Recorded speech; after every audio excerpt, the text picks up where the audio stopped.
Hi, everybody. Thank you for joining us today. We're going to get started in just a minute once we get everybody in out of the waiting room.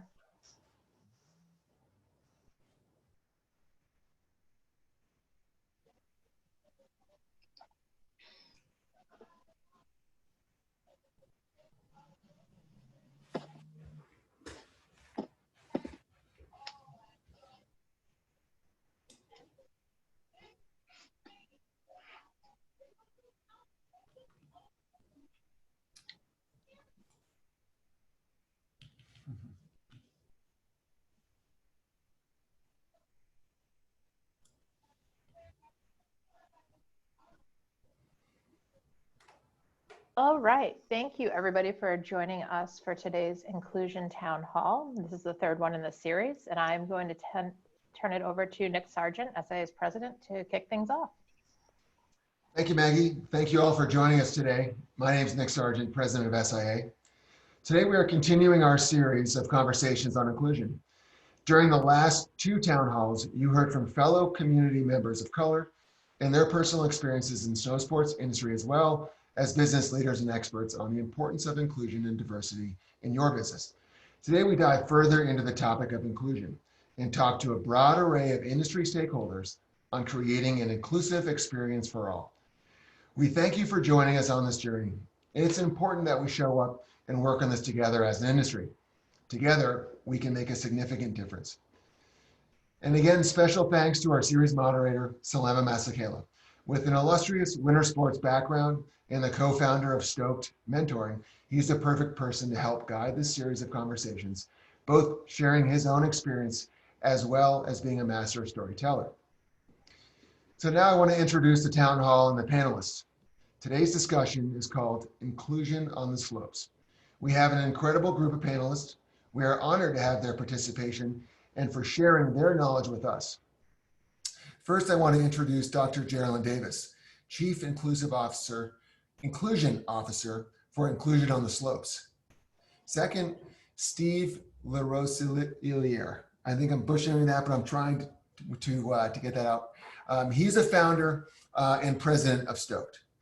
Kevin McManamon, AspenOUT, producer of Aspen Gay Ski Week. And Henri Rivers, president of National Brotherhood of Skiers. The town hall will be a conversation between our panelists. We encourage that you submit questions during using the Q&A tool at the bottom of the screen. We'll try to answer them all at the end if time permits. So at this point, I'm going to turn it over to Selema to take us through this journey. Thanks, Selema. Thank you very much, Nick, and thanks to all of you who have decided to show up today and continue this conversation. It means so much that at this time, so many of you are choosing to have the conversation and do the work and want to continue to learn more and learn what your part means. This is about as all-star a cast as I could ever hope to have across so many different landscapes. And before we get started, something that we really forgot to do in our first discussion that I feel so bad for was to honor the birthday of the PhD among us, Dr. Gerilyn Davis. So Dr. Davis, a belated and incredible happy birthday to you, Dr. Gerilyn Davis. PhD. Thank you very much for that, Selema. That's very sweet of you. You're welcome. You know, we aim to deliver the flowers here as best as we can. I'm excited that this conversation gets to get into the grit and the nuance of inclusion. We hear so much about diversity, and sometimes diversity and inclusion sound the same, but they're really two different things. So right off the bat, I want to know what you think, what the word inclusion means to you. And I'll start with you, Dr. Davis. Well, for myself, I have my own personal definition of inclusion, but I think I can give a broad overview. Inclusion is the ability for people to be able to show up and be their authentic selves and be in an environment that is not only safe, but is welcoming and that they're valued and appreciated. My own personal definition is that I concentrate on seeking the human connection in every person that I encounter. So Therefore, to me, if you are breathing and have a pulse, I'm connected to you because you're a human being. So that I use that as my foundation to really find a way to connect with people. And that's allowed me to have a really inclusive lifestyle, which improves my quality of life tenfold. And so I'm very grateful for that. Thank you. Steve, mon frère. Mon frère. Yeah, diversity, I was thinking about this. Diversity is like, you look in a room and like, oh, I could see one person. I could see one person there. And inclusivity is more about like, oh, that person is part of the environment. They're part of the, they're contributing to the space in which is occupying. And for us, it's at Stoked, it's not just like bringing kids to the mountains. It's more about like them adopting the culture and the lifestyle. And when it comes to, choosing a college once they graduate from school, choosing a place in the mountains, right? It's making all of their decisions based off of the lifestyle that they want and the space being welcoming for them to fully show up to be who they truly are. Yes. Kevin, first of all, thank you for having us in your castle. We're very grateful. Yeah, my background isn't so good, so I thought this was a little better. And it kind of represents Aspen, unfortunately. Inclusion. So as Aspen Gay Ski Week goes, we were very gay-centric. We were very male-centric. And that has changed over the years. So including the lesbian community has been a big step for us in the last 6 years. And so that's what, as an LGBTQ organization, we just not only represent, we represent all of those letters, that whole alphabet of letters, and welcoming everyone, including people of color, to Aspen Gay Ski Week. And that has been a growing population for us as well. So that's what inclusion means to me. It means not just the gay guy, the G, but the L and the T and the B and the Q and people of color. So that's the plus at the end sometimes. So that's what it is for us. Thank you. All of the letters and then some. Yeah. Henri, sir, orange is a strong color for you, and it is an honor to have you with us. What does it mean to you? Thank you very much for having me. It's an honor for us to be here, myself anyway. I don't look at the diversity aspect of it. I look more at the inclusion side of it. Inclusion to me, and we're speaking on a very narrow topic. We're speaking on the ski industry. I like to look at it as the whole picture. We're looking at being supported, being accepted, and being respected. If I can have that, I'm included. Whether it's in a workplace, whether it's just walking down the streets of Brooklyn and I'm walking through a different community. It could be an Italian community, it could be a Jewish community, but everyone has to support and respect.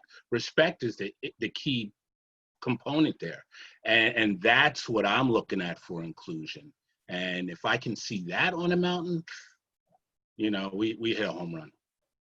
You started skiing at 8 years old, and when you got it, the spirit came down and it grabbed you and it said, Henri, this is what you do now. And it really altered the totality of your life. And I imagine that what it looked like then when you were showing up in comparison to your journey now is two different things.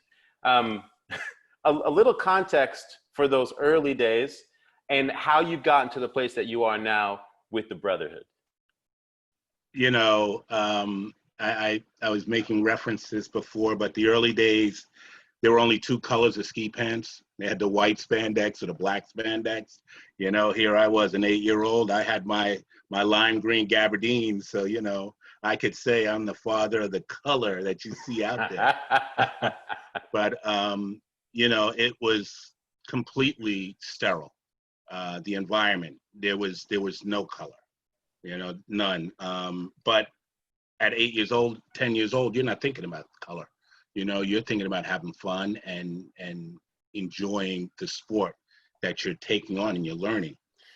So you fast forward that 20, 30 years, and now you're starting to see many more people of color on the mountain. I like that acronym, BIPOC, Black, Indigenous, People of Color.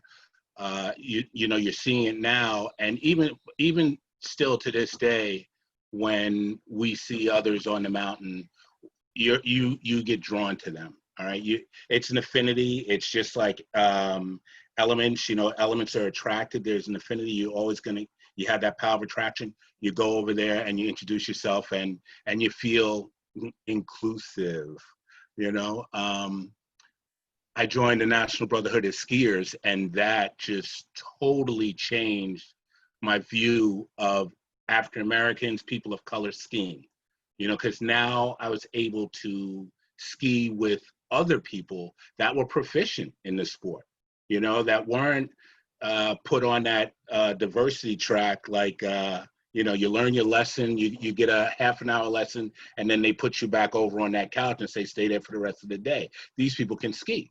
And we started enjoying the mountain and getting all over the mountain and getting the respect. So it's come a very long way, and is a long way to go, but we're getting there. We're getting there. Steve, obviously, I'm invested in this with you, but from where we began with Stoked 15 years ago, seeing a void on the mountain as snowboarders. And getting that question asked all the time, how come there's not more people that look like you standing sideways on the mountain? What have you seen and learned when it comes to this conversation in respects to Stoked in the last 15 years?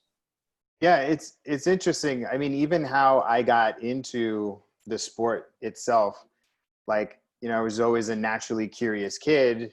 My parents, childhood patient of immigrants, didn't have a lot of money growing up, but I stumbled upon a Burton snowboard catalog when I was 10 years old. And I remember sending out for it and getting it and pouring it, I was I couldn't believe what I was seeing. Fast forward, 20 years later, I have the means to do it, but I didn't know that it was an option until another fellow Haitian, my friend Ouija, who's a fashion designer, I said, what are you doing this weekend? And he said, I'm going snowboarding. And I was like, what? You're going snowboarding?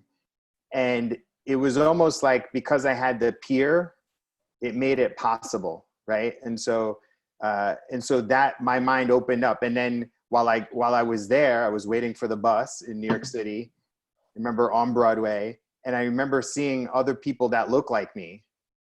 And I remember Red Bull coming up and giving Red Bulls to people. And I was like, oh, I guess this is part of the experience, right?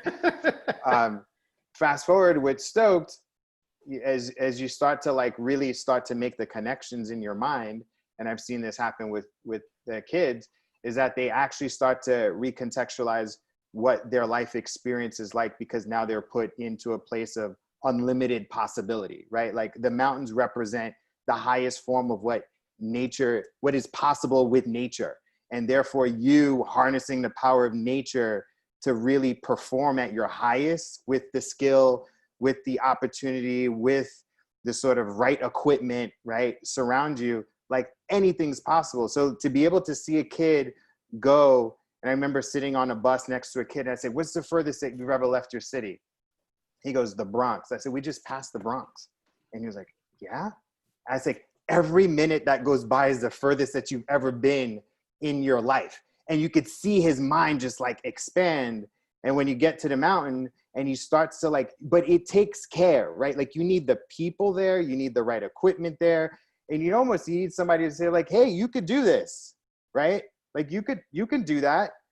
It's not inherent amongst people that have been traditionally shut out from, right? And so it's almost you need that I was thinking about it earlier, and my last final point was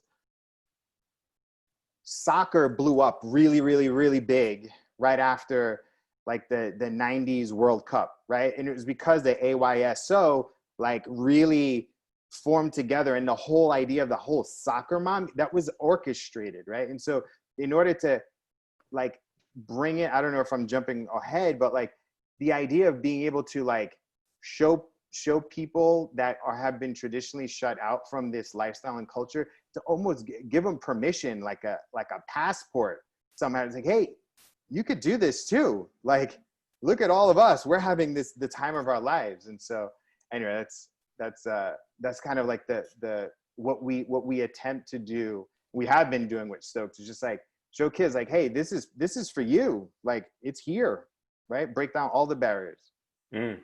This is a lifestyle that inherently just makes better human beings. I mean, it's a level of being alive. You're performing athletically. You are so in touch with nature, and you're experiencing something as a result of being at elevation and harnessing gravity and negotiating terrain, that it ends up being spiritual. And at the end of every run, no matter how long any of us have been doing this, you're just like, it feels like it was the first time, and you leave and you apply that to who you are as a person. So it's crazy, or it seems almost counterintuitive relative to what the experience is, that there are and have been these blind spots that a lot of people haven't been aware of, that are barriers to inclusion. Dr. Davis, Kevin, what are some of those barriers to inclusion that you've learned through your experiences? I'll start with you, Dr. Davis. I think the biggest barrier that I've witnessed is just the idea of getting out on the mountain. Like, even the thought process behind that I can actually do this. I mean, one of the main components of Inclusion on the Slopes, which is the business that I've founded and that I'm the Chief Inclusion Officer of, is that I concentrate on raising this awareness. Like, you can get out on the mountain. I mean, I've even had companies reach out and ask me, like, what is your logo? My logo is me. Getting on the mountain, that is the logo, just so people can see that you can accomplish this. I mean, even now, my family, they've never thought about getting on the mountain, and I have cousins who are wanting to snowboard, who are looking for opportunities for them to get out. And my grandmother's like, she's like, I can't ski, but I'll get out there on the, I'll be there. So it's just this raising of awareness and that thought that you can actually have this experience, and it really does transform your life. It absolutely does. Thank you. Kevin? For us, on the gayskiweek.com page, we have Gay Ski Week Virgins. It's a tab, and it's, if you've never been, this is what you got to do. You got to rent equipment, you need to get a lesson, you need to have the right gear and the right clothes. And for us, those people come back every year, year after year after year. We have people that have been attending Aspen Gay Ski Week for over 30 years. We're 43 years old. I'm sure there are some older ones, but I'm not aware of. But in order to get everyone involved, we also had to market to those different markets. So we have to market to everyone, not just the middle-aged, privileged white guy like here.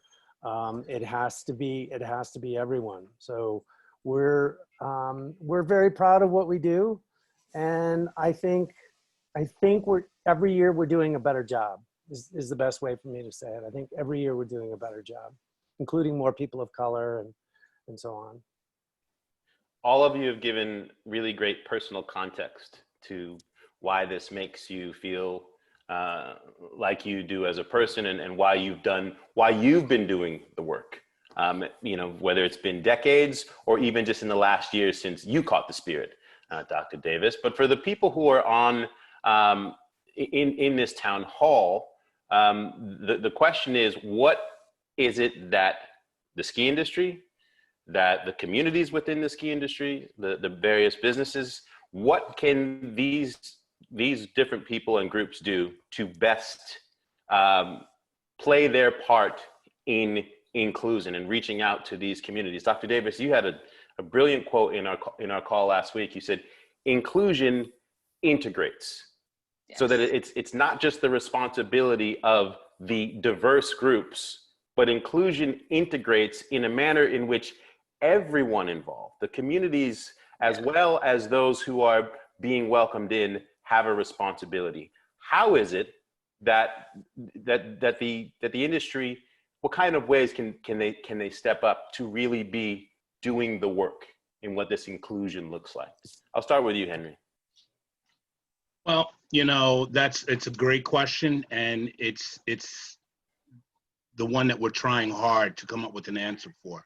The bottom line, the ski industry really has to open up their doors, and they have to start seeking different areas to recruit from, right? Because right now they're recruiting from one pool. All right, that's that one little pool that has no people of color in it. That's how they fill their positions. If you want any kind of inclusivity to happen, you've got to include people of color, blacks, gays, indigenous, whatever. You have to include them at every different level of the industry, in management, in snow sports. I'm going to give you an example.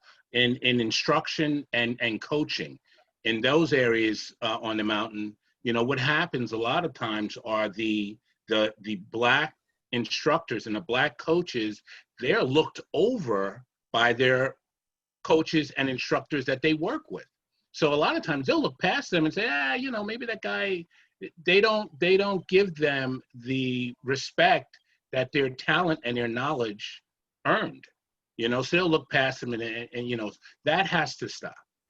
You know, we really need to be inclusive. I hate using the same word over and over, but we have to be inclusive and realize that they bring talent to the mountain.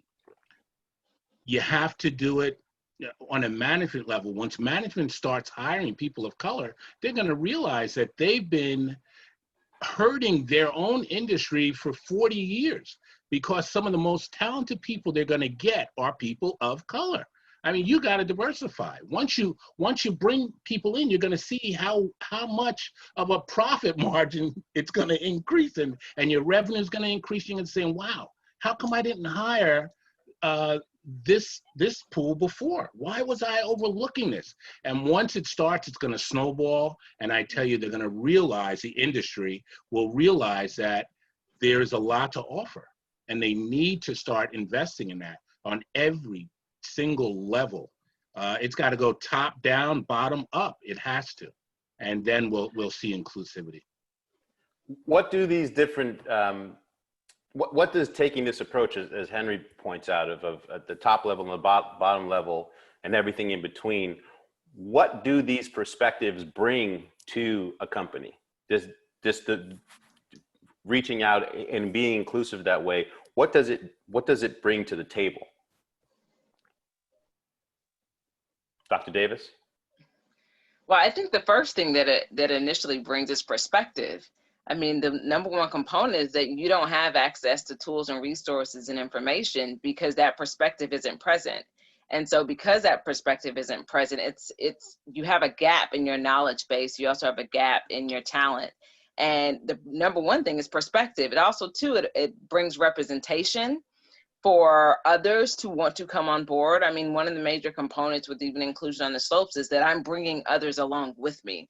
I mean, I'm a part of Delta Sigma Theta Sorority Incorporated, which is a historically Black sorority, and I'm bringing my sorors with me on the mountain. So it's like these layers, this multi-layered presence that you get because you have this representation. So just understanding, just by opening up the door, you flood your market with opportunity, and those are the two major components that it brings. Steve, you've spoken about how sometimes people with right intentions can think like, well, this is a problem that we can solve internally. We've been doing it wrong this entire time up until now, but now that I have some information, we can figure this out ourselves. And where are the blind spots and the holes in that theory? And you're really good at your job, huh? Just it's interesting.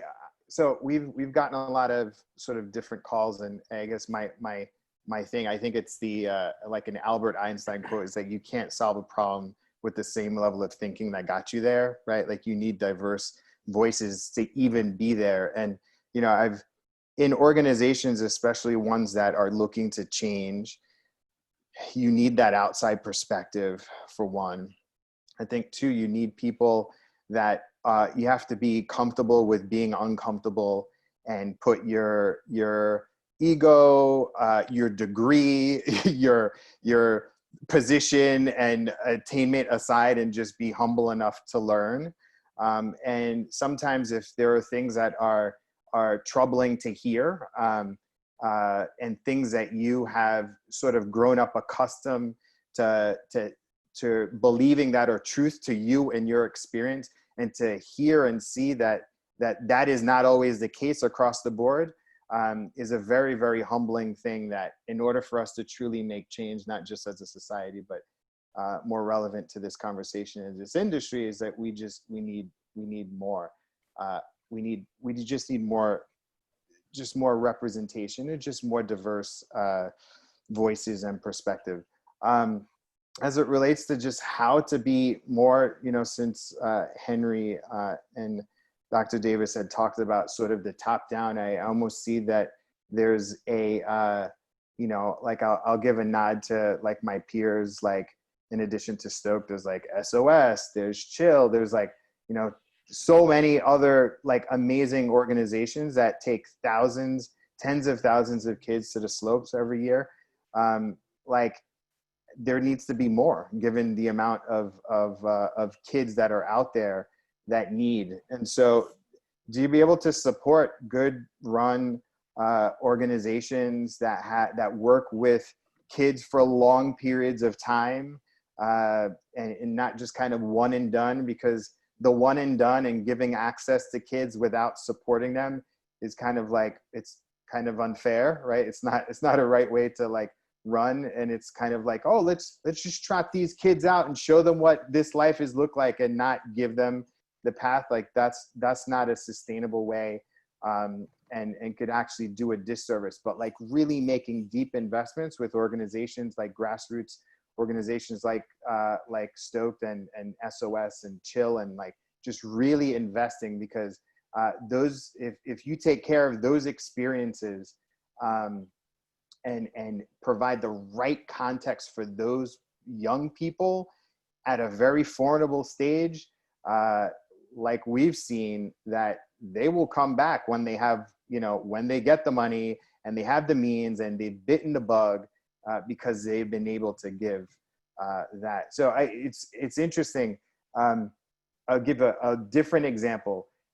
You know the artist Kehinde Wiley? Everybody knows. Yes. Kehinde Wiley got his start from the junk bond king, Michael Milken. Remember the junk bond king, Michael Milken, right? Michael Milken, when he got out of prison, started a charity, and he funded promising Black artists. And that's how, like, you know what I mean? Like the guy that painted the presidential portrait, of course he's the product of youth development programs. Support youth development programs. That's what the ski industry needs to do. There are stakes here when it comes to dropping these barriers that are higher than they've ever been when it comes to this next generation. You know, we're a bunch of mature folk on this call that have having these conversations for a long time, patient in moving people along, because that's what we've had to do. But this next generation, they don't have the patience, because they don't even understand what this conversation is. And the stakes are a lot higher for this industry if they're not catered to, Dr. Davis. Yeah, they are, most definitely. I mean, with this new generation, I mean, 30% of the workforce right now is Generation Z. And when you look at the data, in addition to 50% of that generation are minorities in our ethnic affiliation. So therefore, I mean, the next generation is about 21% of the population overall. So this is the next generation. So, and this generation is more demanding than ever. Like I said, they're questioning gender, they're questioning, you know, sexuality, and they are demanding inclusion. Like that's a part of their framework, just because they have had access to so much information and tools and resources with social media and the internet. They have access to information that we weren't privy to when we were younger. So they are able to access information that we just don't have. And so they are able to gain a perspective quicker than we were able to, because we had to go through the process to get there. And so if they're going to stay relevant, the industry has to be more inclusive and has to tailor to this next audience. What are the stakes if the industry doesn't adapt and really communicate to this audience that has such a different perspective on race and gender? Kevin? Yeah, because I work a lot with youth on the nonprofit side, not the Aspen Gay Ski Week side, but the nonprofit side, we see sexuality and gender fluidity that we've never seen before. And as Dr. Davis said, they're so self-aware of everything that's available to them. And in the LGBTQ world, especially for gay young men or the young men that are not out yet, sports are scary, you know, especially team sports. But with skiing, it's different. It's an individual sport. I mean, you challenge yourself every day you go out there on the mountain. So for the LGBTQ world, it's just representation, you know, and being marketed to. And I think that's what's missing in the people of color market. There's no one's marketing to them. It's shocking to me. I mean, Aspen Skiing Company, where I'm at, they do a great job of marketing to the LGBTQ community. I mean, they even had a whole program for gay rights. And I know that the Brotherhood comes here every year. And when we looked at the Aspen Skiing Company website, it took us a half hour to find your picture, you know, Henri. It was there, you know, under groups, but there's no marketing being done to these people. And how are you supposed to get them on board? How are you supposed to make them feel welcome?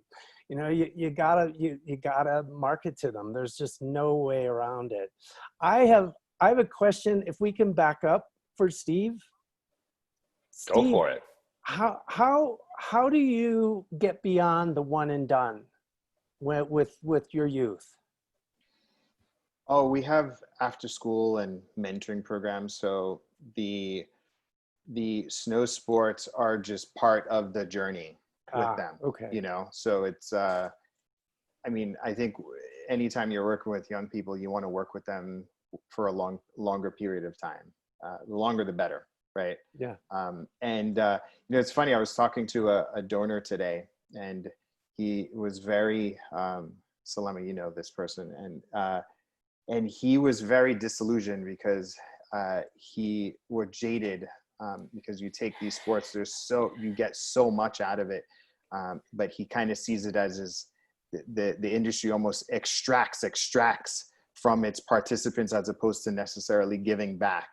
And you look at from the industry side, from the manufacturers, and because they have a finite window in which they need to make money, so they don't have the time and the space to think long term, right? And so and that's very challenging, especially if you want to grow, because if you're looking at your customers see the industry as like a lifestyle, but the industry looks at it like it's a transaction as opposed to a relationship. And so yeah. You bring up a really great point, and Kevin sort of started that as far as that marketing and representation comes off. What does it say to these communities that when they don't see any representation of them in marketing, in brochures, in commercials, etc., that says, hey, you do this too, and we want you here.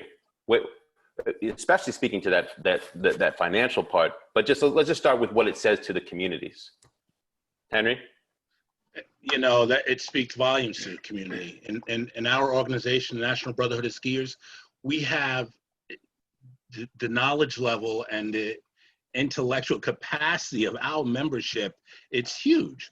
And I know they do the same thing I do. You know, we'll go through websites, we go through ski magazines, and we don't see any representation anywhere. And the minute we see one, I remember 15 years ago, there was an advertisement that was done. I think it was Steamboat. They did it, and it was in a magazine. Do you know, at least 100 members skiing down the hill would stop and say, "Did you see the ad?" They even had the book in their jackets, okay? Because that's how rare that marketing showed people of color. You know, so they were showing this. So what does it do? It alienates people. If you're not already a skier and you're not already into this, it's not what they're doing. The tactics they're using will not draw me in. All right. And that is what's killing the industry. The industry is all about skier days. How many skier days can I get? Like Steve said, you know, it's a finite window to make their profit. They've got from November to March to really maximize and make that money. They have to look at it on a larger scale. Now that mountain biking has become such a big part of the mountain community, I think it's going to help them start to open up and broaden their thought process. But they've got to think of it as a cycle, a whole year cycle on how to market. You know, this year alone, I have not seen any advertisements, any pictures of families of color. You want to go after families. You want to go after new young couples. You know, I don't even see that many biracial pictures. You know, we're seeing more and more on regular media, but I'm not seeing it on ski media. So it's detrimental to themselves because skier days are going to continue to go down. They're not going to go up unless they hemorrhage it. They've got to put a tourniquet on it and stop the bleeding, you know, and go after new members. Try to retain new skiers or riders. Sorry. I appreciate you. I see what you did there. Dr. Davis, there are a lot of people on this call right now who are saying, well, I don't know how to do that. And I don't know how to speak to these communities. And I think sometimes people think that they have to reinvent what's happening and spoon feed it to people because they're different and they haven't had any interaction with these communities. What are the beginning steps? How do people get out of their own way? And as you like to say, figure out how to bring the mountain to these communities as opposed to bringing these people to the mountain. Exactly. Yeah, no, I think one of the first steps is to really be intentional about creating connection. I mean, I think Steve mentioned it and I was nodding my head when he said it, but it's about relationships. And so you find a way to connect with people. And that's really the interpersonal piece of it. If you aren't developing your interpersonal skills to be able to connect with people and find a way, you are missing out on a grand opportunity for your business to grow. And so it does, and it can involve something as minor as, you know what, I'm on LinkedIn quite often, and I've had several people reach out to me, and that's great, and I love that connection, but let's continue that relationship. Reach out, use platforms that allow you to gain access to these communities. I mean, NBS has a group on Facebook. Try to get connect on NBS's Facebook group so you can get an inside scoop of what are their thoughts, what's going on with them. So it's just these little small steps that we can leverage, particularly considering when it comes to the ski industry, if any industry has the tools and the resources when it comes to mentality or mindset of being adventure seekers, the ski industry is that industry that can be able to create this impact by making those skills transferable to creating connection and relationships. We talked a little bit in our pre-call about this incredible landscape of jobs when it comes to the mountain and mountain lifestyle. The industry does a great job of globalizing what the slopes look like. And it's enjoyable when you encounter people from in and around South America and Europe and Australia and New Zealand. And, you know, they're happy as they possibly can be to be there having this experience. What do you think, what would the possibilities yield if they took the same approach to offering these positions of these jobs that incorporate community and lifestyle to BIPOC people? I think that it would. I think by creating this opportunity of connection and concentrating on bringing them into the workforce, more people will see themselves in the ski industry. And I think part of that is just taking those first initial steps. If you aren't reaching out to HBCUs or reaching out to Hispanic institutions, then you're missing out on an opportunity to create them in the workforce. And then also too, right now we have an opportunity where the workforce is jam-packed right now with individuals who are seeking grant opportunities. I mean, I was just on the phone with Mountain Careers, and they were talking about how can they reach out to these communities. And one of the first steps is really create connection through the organizations and institutes that are already concentrated on that specific demographic. And start popping up. Just start letting your presence be known. I mean, the mountains offer so much therapy in regards to health and wellness. And I mean, the BIPOC community, getting them immersed in that will benefit the organizations that they're contributing to tenfold. You mentioned HBCUs, and the ski industry traditionally has always done a great job, creating the college experience at the mountains. But you don't really see that same engagement with historically Black colleges and universities. And this is a community that has the funds, is adventurous, likes nothing better than to turn up and say that we did something new and this is how we did it. It would be interesting to see what that engagement looked like. Henri, what do you think, you being with the Brotherhood since 95, you've obviously run up against all the different types of barriers that may have stemmed from naivety and even ignorance when it comes to people learning to understand the community. What are some of those walls you've run into, and what have been some of the solutions to build the relationships that the Brotherhood has with the industry? Well, you're saying the walls are still there. First of all, I've got to take my hat off to Art Clay and Ben Finley, because those are the guys that put this whole thought together. All right. They're the founders of the National Brotherhood of Skiers. And without their thought, their foresight, it wouldn't have come to fruition. So it did happen. I've heard stories of when they first started that the National Guard was on standby when they came to Aspen. So you talk about walls and barriers.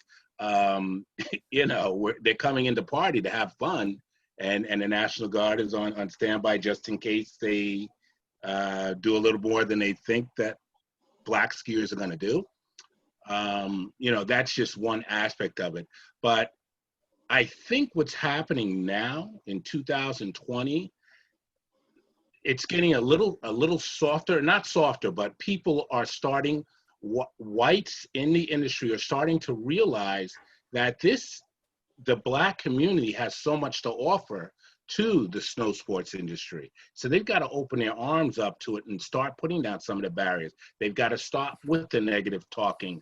And that talk, it affects both people of color, and it also affects novice or beginner skiers and riders. So we've got two different things going on. We've got a racial thing, and then we've also got this thing about, well, they're not very good skiers, so we don't want them to interfere with our terrain. So there are two different aspects of discrimination that goes on at a ski mountain. So those are the barriers that I think are starting to lessen. It's hard to say, once you ski, as you guys all know, Dr. Davis, you're the newest one of us, but as far as skiing, but once you get the ability and you get the, you really learn what you're going after, how well you become a skier, how well you become a boarder. Those things sort of get pushed to the side, and you're only thinking about skiing and enjoying riding. but the barriers are still out there, and it's something that's we're going to have to work on every day. And what we're doing right now, these webinars, the real critical part of these are that it keeps it out front. It keeps it in everyone's face so they realize, because what happens, we go in this cycle and it becomes relevant, diversity, inclusion, equity becomes relevant today, but 4 months down the line, 6 months down the line, it sort of wanes off and then it's gone. You know, we can't have that. We've got the momentum going now. We've got to keep it out in front and let people understand. Do not forget. Let's not let this become another 6 years and then, oh, something happens, another horrific murder, and then we get back into the same cycle. We've got to keep it out in front and keep it relevant.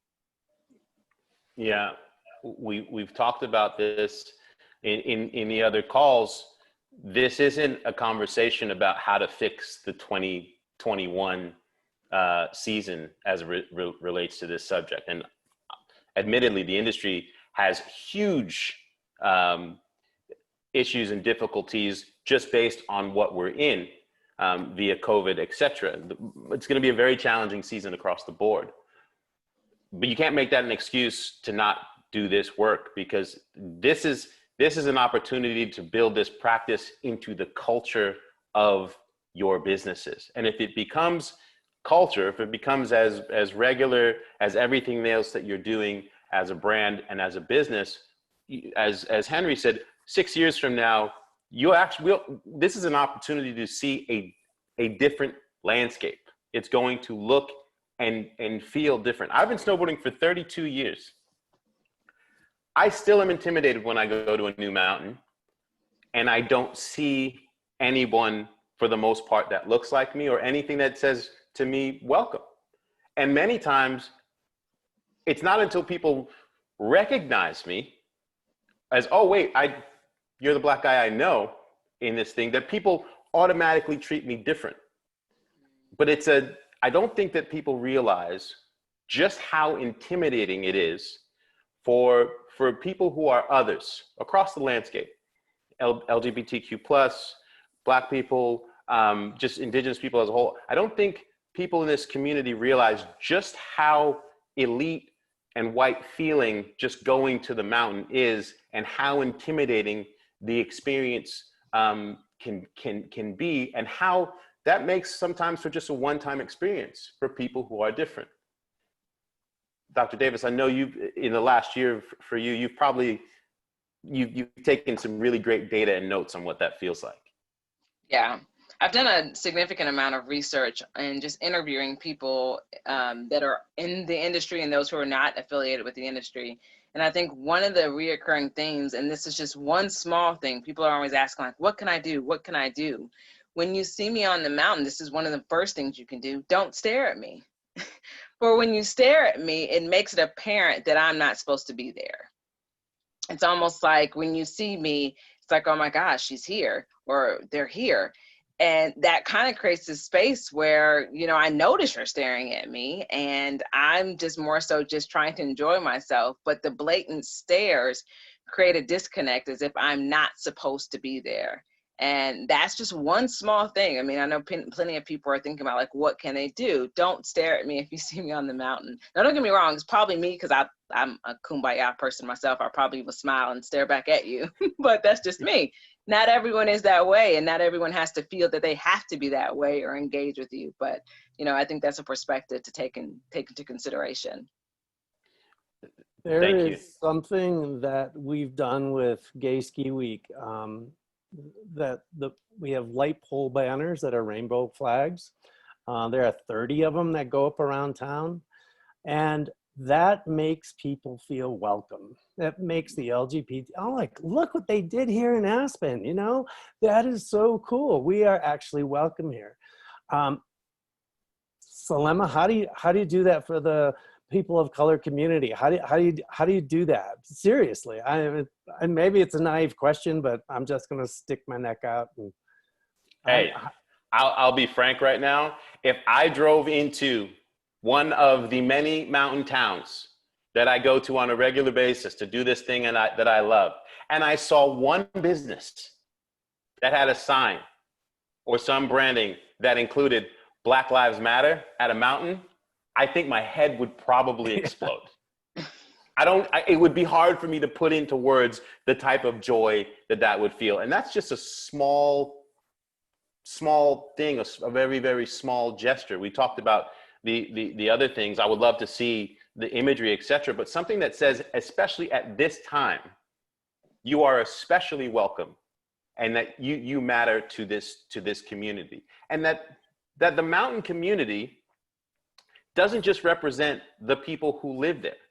I like to think of the people who live at the mountains as stewards for the experience. Mountains, like the ocean, to me, they are for everyone. They are these pinnacles on this planet that we are all drawn to. You can't drive past a mountain, even if you're from hundreds of miles away, and not be drawn to what that is and what it represents. In the same way that when you see the ocean for the first time.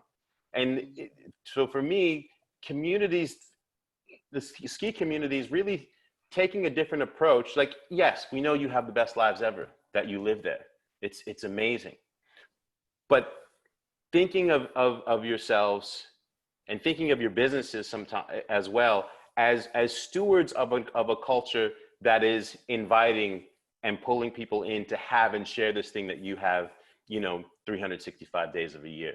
And that would be a small one for me. I know, Steve, we take our kids up on our Stoke snowboarding weekends, and we bring 50, 100, sometimes 200 Black and brown kids to the mountain. And for many people, that's the first time they've ever been inundated and hit over the head that hard. What have the experiences been like for you? Yeah, I love the point that you said earlier about just not too long ago about, like, imagine you go into a ski town and you see a BLM, sign in a window. That's like a thing. I think, and touching upon what Henri said, I know that this winter our mountains are going to miss us, right? Because we do our laundry up there, we buy food up there, like we're part of that economy, right? And the other sort of thing that I think about, and an earlier point that says, like, how can the ski industry do more, is there are so many ways to be part of the conversation and the infrastructure of a mountain as it relates to conference rooms, hotels, like that. It's a thing, it's a destination that, like, why couldn't they do something with the Black Engineers of Association? Why can't their annual conference be at Aspen or Vail, right? Like it's a thing. But to get back to your point about, like, just with our young people, they feel at ease because they're around people that know, care, and support them, right? And we are part of the mountain community so much. Like, we're branded while we're there. We're part of that culture. Our kids, I hate to say, like, they act right. They're very appreciative of that experience. And so, I think, just being able to just make inclusion and make young people, older folks, different, BIPOC populations, like, feel part of it and it's through programming. If you do programming, and it's more than just like a weekend, it's like a series, kind of like these kind of conversations. I think, like, that's going to make a really, really big difference.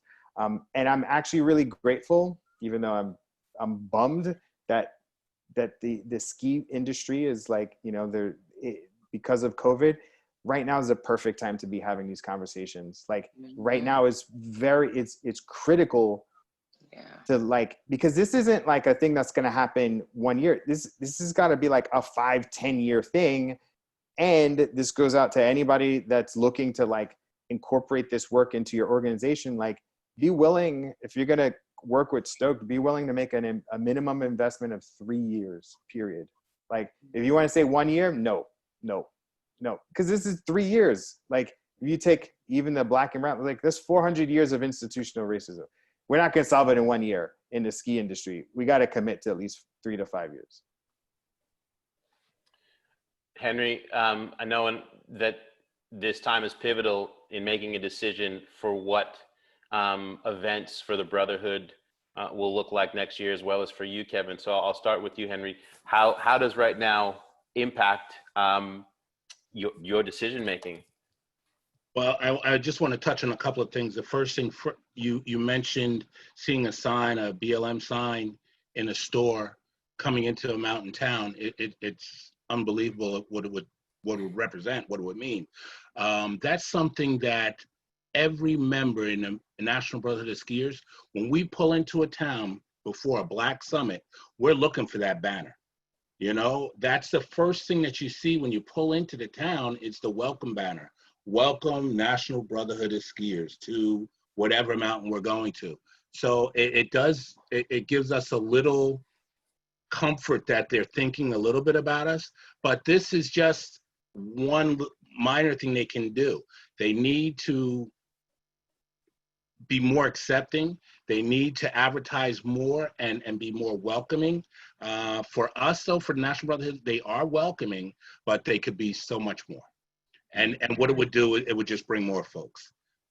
Steve said this is a great time. Steve is absolutely right. This is an ideal time.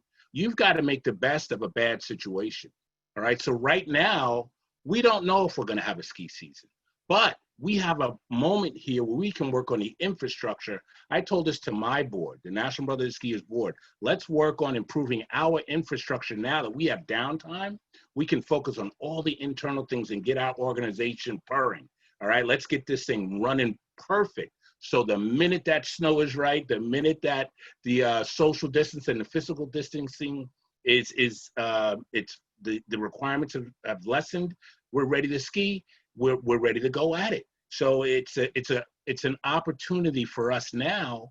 The snow sports industry has to take this as unwelcome, but it is an opportunity, and let's make it work for us. All right, because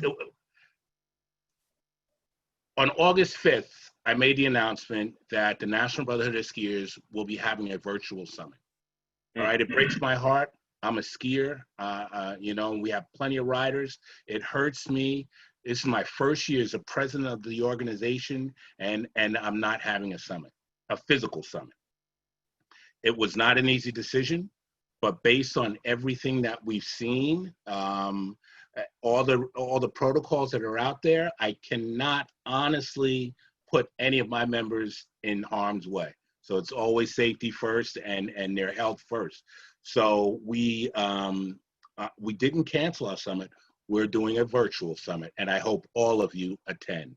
All right, but it's giving us time. So what we're going to do is just take that time, this time that COVID-19 has given us, to reevaluate internally, and the ski industry needs to do that as well, and figure out how can we, you know, all this stuff is coming out. How can we interpret all this and make it positive?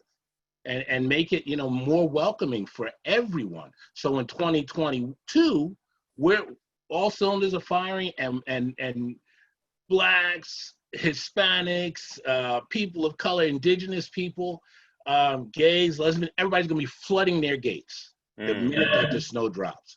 So we got to make it work for ourselves. You make it's interesting what that brings up, and Kevin, I'm sure you can speak to this. A lot of times I will hear people talk about, like, oh, well, you know, there's Gay Ski Week, or I know about the National Brotherhood. And yes, those are big tentpole events where big throngs of alternative communities get to come to the mountain. But they come to the mountain, the mountain benefits, you know, financially, et cetera, and then everyone leaves.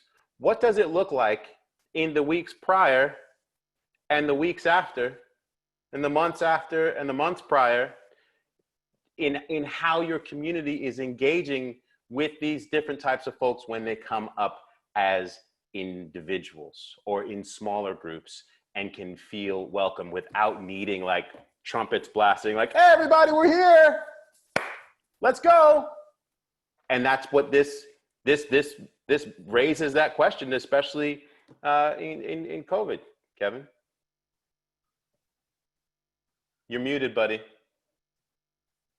You're muted. There we go.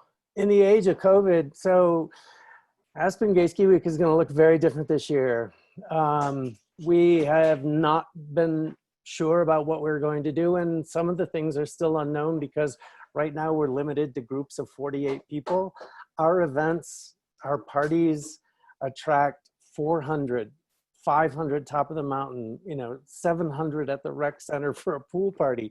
We can't do that this year, but we've had so many requests and so many questions like, what are you going to do for Gay Ski Week? Because we're coming regardless. So we're still going to do it. Some events will be virtual, will be limited to crowd size, but we're going to make it happen.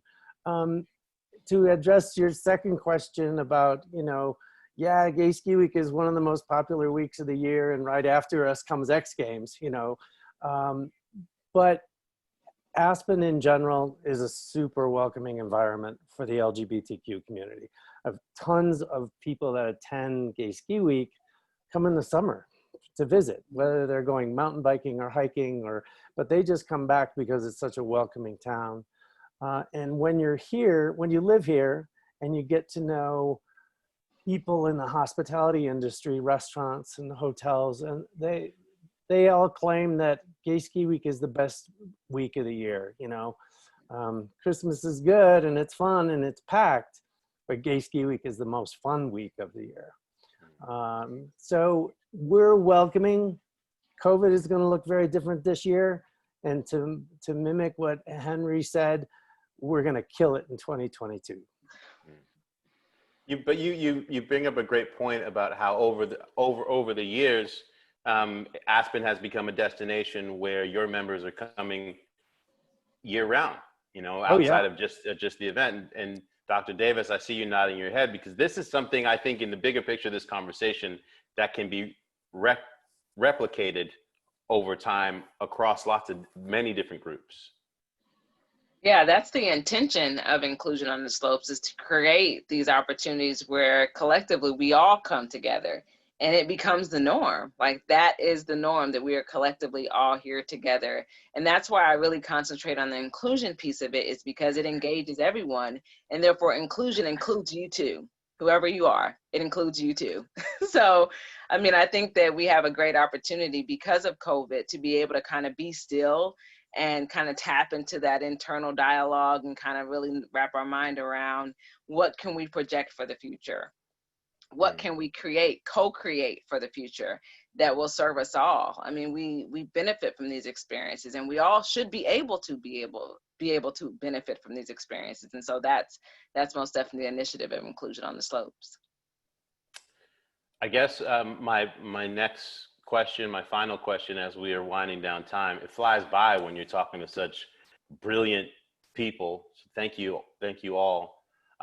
It's probably going to be a little existential. Y'all can slap me if you think it's too spacey, but what does it look like when there is no longer a need for this conversation in this industry? What does that look like to you? What does it bring up? Who would like to go first? Wow. That was too big, huh? Well, I said wow because I'm just like, it enhances your quality of life. Like, for myself personally, I've engaged with people from all backgrounds and all walks of life since I was a little girl. And so the people that I've connected to and the people that have connected to me, it's just, there are no words for it. It's ineffable. Like, there isn't any words to describe it. It's a feeling that you're able to share something you love with someone else, and you witness their love for it, and you see their development and growth. It just changes you. And that's really what this is supposed to be. And so I think it creates a really, it creates an experience that really is hard to describe. Steve? Yeah, I like the story of right before I called you was being on top of a mountain and wishing that my mentee, Willie, who was in foster care ever since he was 4 years old and was now 18 and lived in 100 homes. And I was standing on the top of Whistler, and I was like, oh, I really wish that Willie was here. I wish that Willie was here with me, right? And I was like, oh, I should start a snowboard mentoring program. And it, like that feeling of, you know, there's two things. That one is when we can no longer have this conversation, that kids on the other half of opportunity and the other half of social mobility get to experience the lifestyle and culture that middle and upper middle class kids get to have, right? It's the skills of resilience, collaboration, you know, communication skills, being able to navigate your environment, see opportunities that are in front of you. Like all of those things become part of the DNA of a young person that they would not normally get in a classroom. They would never get this in a classroom. And so by putting them on a mountain and including them into this environment, you've accelerated their development. And so for me, it becomes more of a human right and social justice issue, that you have this grand space which is full of opportunity and is a ripe environment for young people to grow, learn, and thrive and commune so that they can achieve their highest self, right? Like it just needs to be equitable for all, right? And so for me, it's more about like the same energy that Red Bull puts into selling cans and that essence of being able to fall down, get back up after attempting a trick or going down a steep mountain or even jumping out of a helicopter, that essence right there, I want to bottle it up and I want to give it to all young Black and brown kids. And I want the mountain to look like a colorful tapestry of beautiful souls of human potential. Amen. Was that too deep? You did that, bro. You did that. You did that. You know, we mess with the too deep stuff. That's who we are. That's so. Exactly. Yeah. You teed it up for me. Thank you, bro. That was beautiful. You know, thinking about what you said, when you're on top of the mountain and you're, you know, it's very early, maybe it's first tracks or maybe it's just a really cold day and not a lot of folks are out, and you get up on top of the mountain and you look down, you just get overcome with how beautiful the whole scene is. And you don't hear anybody. You don't see that other person that's over there.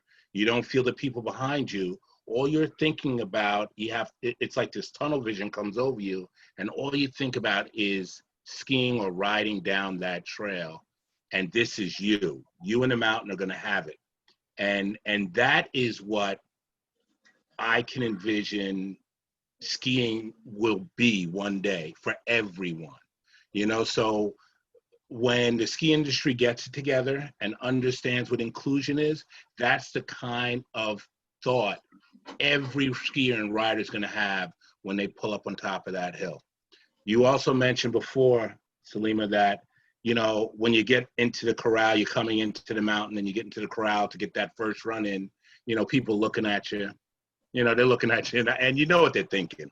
You know, this guy doesn't know what he's doing. So, and I get that.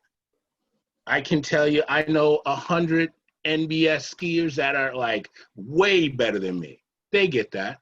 So what do? When we get up on top of that mountain, you lay down the best tracks you can for the first run.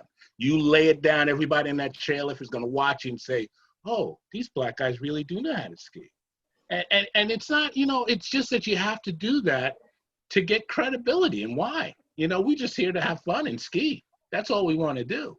But we have to do that so then next time you come into the corral, it's a totally different mindset. They're not looking at you, they're looking at your skis, they're saying, wow, that guy really made some turns, you know? And so it frees you up, lets you enjoy your day. Hey, I can't tell you how many times someone has come up to me in the lift line and been like, hey man, you know, I've seen you all these years, but I didn't really know you could do this. And you rip.